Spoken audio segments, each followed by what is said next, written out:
শখ time and tide wait for none. সময়ের ব্যবধানে সব কিছুই কিন্তু পরিবর্তন হয়।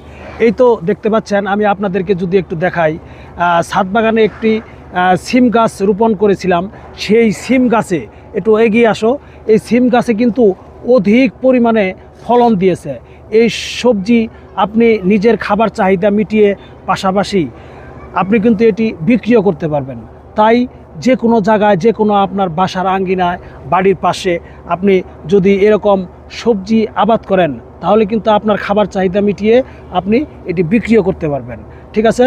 তাই সময়ের ব্যবধানে যেরকম আপনার এই সিম গাছে সিম ধরেছে, আপনারও একটা সময় আসতে পারে যে আপনার জীবনের পরিবর্তন ঘটিয়ে এই সিম গাছের মতোই হতে পারে, ফলন দিয়ে ভবিষ্যৎ আপনার অন্যদিকে যখন তখন মোড় নিতে পারে। ঠিক আছে?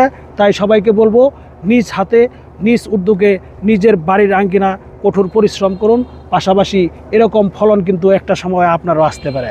সবাইকে অনেক অনেক ভালোবাসা রইল। আল্লাহ হাফেজ।